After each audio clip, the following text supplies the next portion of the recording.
Hi everyone, I'm Audrey Batterham. I'm a counselor and community educator in Toronto, in my room, socially isolated, and wanting to share some things that I've been learning over the past year dealing with burnout, and really just like more recently trying to deal with my own stress with this crisis and trying to come up with things that I think will be helpful to other people that they can actually just do at home.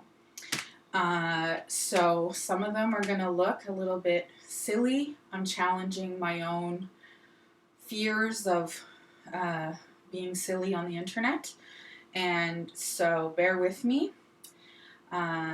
So this first one, it's like a form of tapping.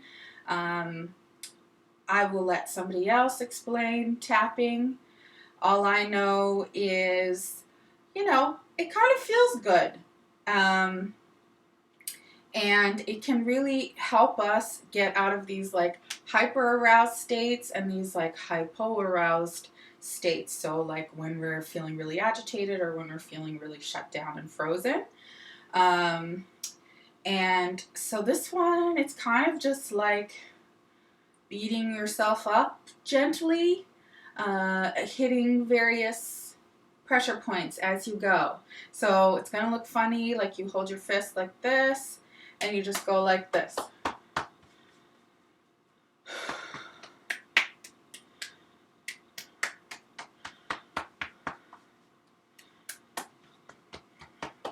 You just keep doing this, I don't know, until you don't want to do it anymore.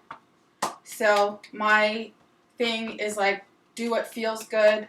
It's not going to be like total magic.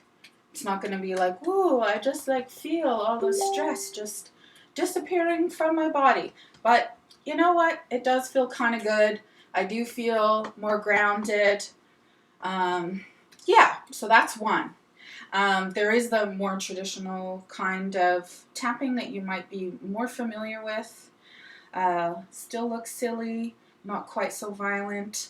And that's where you would tap different points. So I really recommend that people try out tapping solutions. It's an app that you can get on your phone. My mom, Audrey Batterham, who's an energy healer in Victoria, she recommended it to me. And I was kind of like, oh, it's so woo-woo. And I was kind of like resistant to it. And now I've tried it out, and again, not magic, but I find myself feeling better after having done it. So basically, it's about sort of like acknowledging your difficult feelings and then giving yourself loving and compassionate messages with different points on your body. So you would say, even though I feel really scared about all the uncertainty in the world right now, I love and accept myself. And then you go to these points here.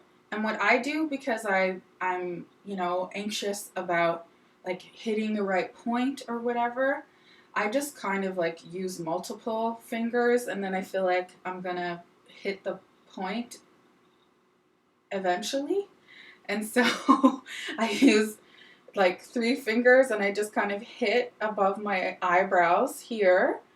And maybe I'll just explain the points first.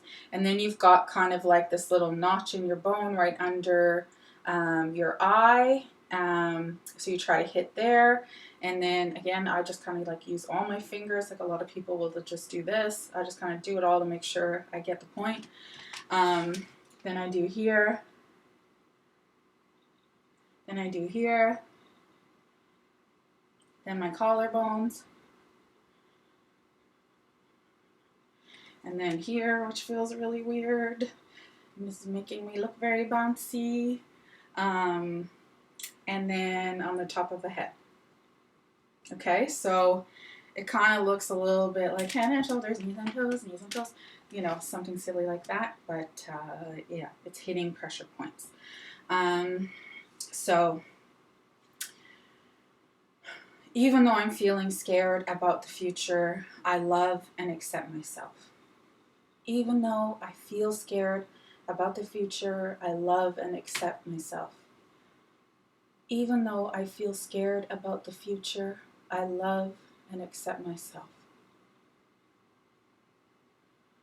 Even though I feel scared about the future, I love and accept myself.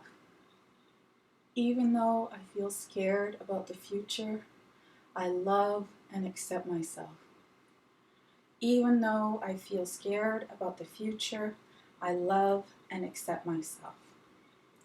Even though I feel scared about the future, I love and accept myself. Even though I feel scared about the future, I love and accept myself. And then you can kind of keep going. You can do a round where you sort of like acknowledge your fears a little bit more. So even though I feel scared that something bad will happen, I love and accept myself. Even though I feel scared that something bad might happen, I love and accept myself. Even though I feel scared that something bad will happen, I know that I have the support and internal resources to deal with whatever comes.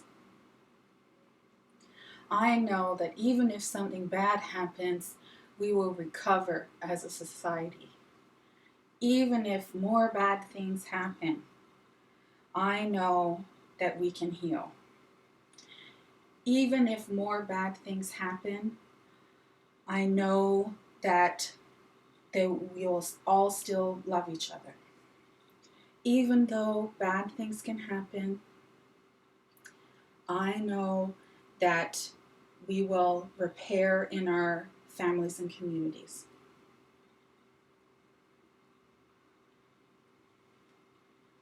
So you can kind of continue with that and making positive messages. You can, keep going for 10, 15 minutes. If you're still feeling activated, you can start again.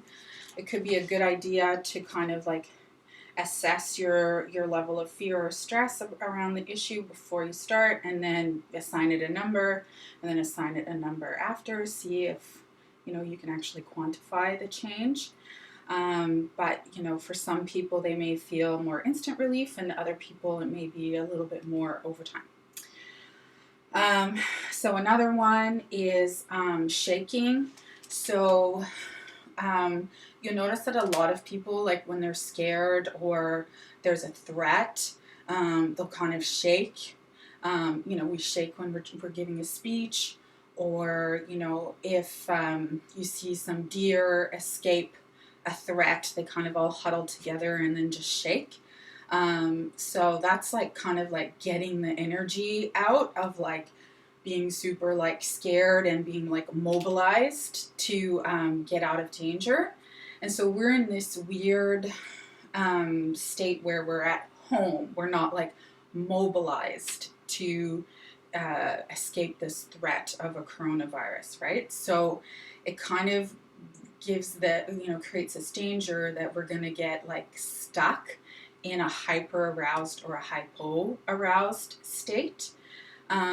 So it's like you've got like all this trapped, scared energy. So something that you can do is just like literally just like shake your whole body. Like start with your hands, your shoulders, your head, your chest, your hips, your legs, like kind of like kicking them back and forth, or like moving your knees back and forth, kicking your feet. And you can just keep doing that while, as long as it kind of feels good to do it. And then what you can do is kind of slowly bring the shake slower and slower and slower and slower and slower until you kind of like relax, and then your body might want to do more things, and kind of you may be like noticing little bits of pain, and energy here and there, and stiffness and that kind of thing, and that might kind of just be signals from your body to like move that part of your body. So that shaking kind of makes me think of that Raffi Kids song, like shake, shake, shake your Salies out. So I don't know, maybe play music when you do it. Maybe that'll make you feel less weird. So, and the last thing, and I think this is one that's like really helpful for people that are hypoaroused. So like they're shut down, they're a little bit frozen, they're disassociated.